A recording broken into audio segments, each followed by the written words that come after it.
I'm changing topics a little bit. Ben Bernanke recently appeared before Congress and seemed to indicate at least an understanding of why there would be frustration in the country. And many people took that as a positive sign. However, I think just a week earlier, he had spoken in Cleveland at the Cleveland Fed, and it actually kind of endorsed the Washington consensus, used it as his model with only slight modifications, and also seemed to indicate that he was going to continue with the policy of price control, of keeping inflation low. Well, he's been saying contradictory things. I think in his heart, wherever that is, he actually wants to worry about inflation less. But Ben Bernanke, I think some people oversimplify the process. He is not a dictator. He's got to deal with his other board members and build consensuses. Even Alan Greenspan had to do that. After a while, Alan Greenspan got so much adulation that it turned into a power and he could really push the board around a little more. So Bernanke has inflation hawks he has to worry about. So he may be playing to those. It is absurd at the moment to worry about inflation. Many people, including myself, have been saying that for 2 years. But remember 2 years ago, the time's going by so fast, what am I saying? 3 years ago, people kept saying, well, inflation is coming any minute now. Yeah, hyperinflation and soaring interest, right? And John Paulson, the guy who made all that money by shorting the mortgages, remember this guy made $4 billion in 1 year? Yes. I think his fund is down 47% now. Why? Because he was betting on inflation coming back. Right. He was sure of it. And, I had friends who were sure of it. They underestimated the severity of the problem, including the debt overhang. The best thing we could see now is a little bit of inflation. Not because, as Kenneth Rogoff says, we should use it as an objective, but because it would imply the demand is coming back. Mm-hmm. Prices are going up, and that would also have the ancillary benefit of reducing a little bit the debt overload just through inflation. But I think it's been, we often go through periods where, in fact, probably more often than the other way around, where fears of inflation lead to much slower economies and stagnation and downturns than any other single factor. And we shouldn't be worried about it now. It's nowhere to be seen. Right, and yet it seems to be all over the first world, austerity and inflation hawks seem to be ruling the day. Yeah, well, in Europe they are. To some degree in the U.S. they are, because President Obama joined the Republicans and said during the last campaign, it's government spending that's the concern. I think the austerity economics have something to do with not inflation specifically, but another fear that can often be irrational, which is deficits. We're spending more than we take in. Now that's ultimately people will claim is related to inflation down the road. Too much demand for too few goods. The monetarists or their newer age disciples say too much money, chase too few goods. But we're a very long way from that. Somehow or other, the British people and Cameron think that because they have high levels of debt compared to GDP, they are therefore by definition unmanageable. And if we cut our spending and make them manageable, it will work. Now, there is a big dispute, as you seem to be very aware of many of these issues and probably educated in. There was an empirical dispute among economists about this. Mm-hmm. Economists would say, yes, austerity economics can work.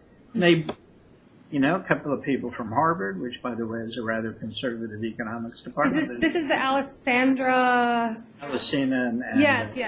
Yeah, that worked. By and large argued for that. There was some other work by government institutions and other economists. Mm-hmm. Yet, those studies seem to be highly simplified.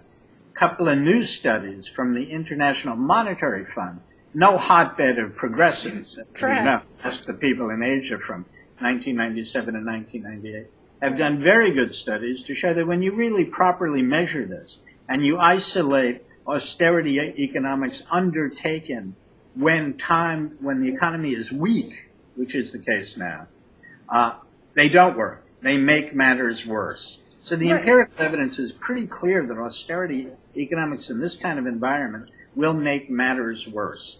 And the strong economies, and particularly Germany and some of the Nordic companies, are imposing this on, as you know, the periphery in Europe, in particular Greece, but maybe Italy, Spain, and so forth.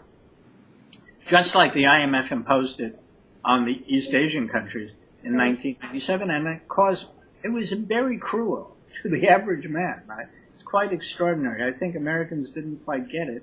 I think we're starting to get it now because we are suffering some also. It's a you're really putting enormous pressure on the Greek government by punishing the Greek people. And in fact, to some degree, the Greeks were led into this by an EU that didn't have a sufficient adjustment process. And Germany, and to a lesser degree, France and some of the Nordic countries should be acknowledging that they benefited greatly by Greece's overspending, because Greece was buying their goods.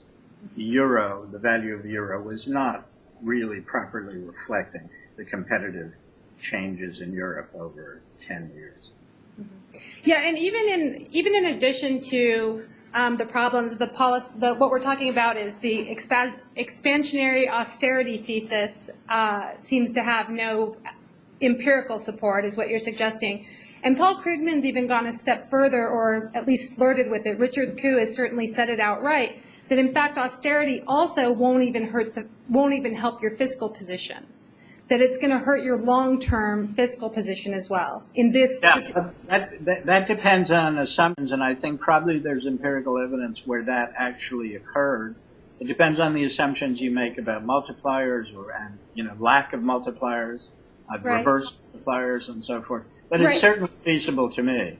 And I have a stronger view of that, but we needn't talk about that. I think there probably tends to be a persistent lack of aggregate demand, and the mainstream economists in America have consistently underestimated and ignored the problems of insufficient demand and the benefits of demand-led growth in their models of even of long-term growth.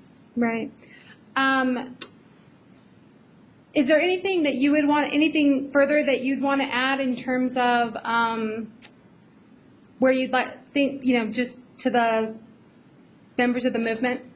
Yeah, that I think you're right. That a nation that has a problem largely caused by fat cats on Wall Street, starts talking about cutting Social Security and Medicare for the elderly, and Medicaid, for that matter, for the poor, to solve fiscal problems, and doesn't talk about a transactions tax for Wall Street or a significant increase of income taxes for higher income people. That's a nation that's lost its way. I had a debate recently about cutting Medicare and Social Security. It'll be on PBS, I'm sure, in a station coming to you, in NPR. And I'm just appalled by this kind of thing. And what I reminded the people in the audience was that we are almost the lowest taxed nation, rich nation in the world. Currently, income tax revenues run at 15% of GDP. Overall, including all taxes, we pay a low proportion of our income compared to other nations in taxes. This is we cannot compare ourselves to the 19th century. This is a complex society, a very complex economy. Some people suffer as the economy changes. I believe we need more income in a stagnating wage environment, and wages have been stagnating for several decades now, for men in particular. They've grown for women, but really not rapidly, despite occasionally I even hear progressives say they've grown rapidly. They really haven't, not by historical standards. So we have a lot of room to raise taxes.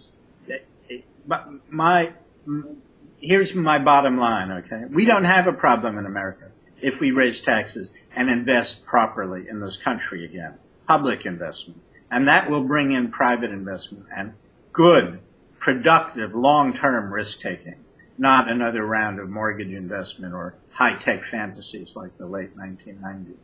But we do have a health care problem. And 10 and 15 years from now, Medicare and Medicaid will cost too much for America, given the return in health outcomes. That we have to think about. And I wish these bright minds who are dedicating themselves so strenuously to reducing the near-term government spending. And what I mean by near-term is over the next 10 years.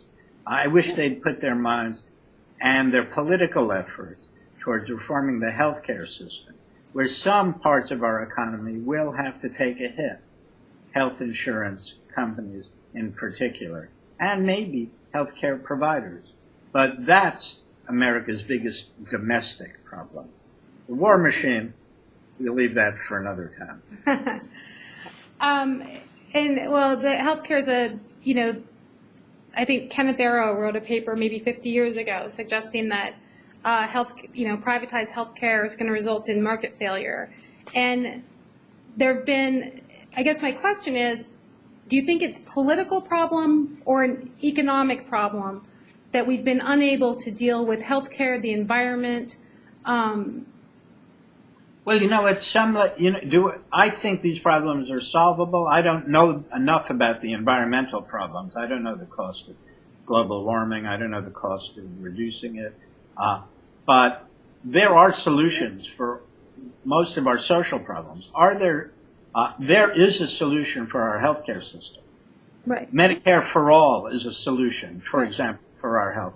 I've argued in favor of that, and was appalled when President Obama said he would like to raise the eligibility age from 65 to 67, or he agreed for a while with the Republicans, and he's gratifyingly reversed that.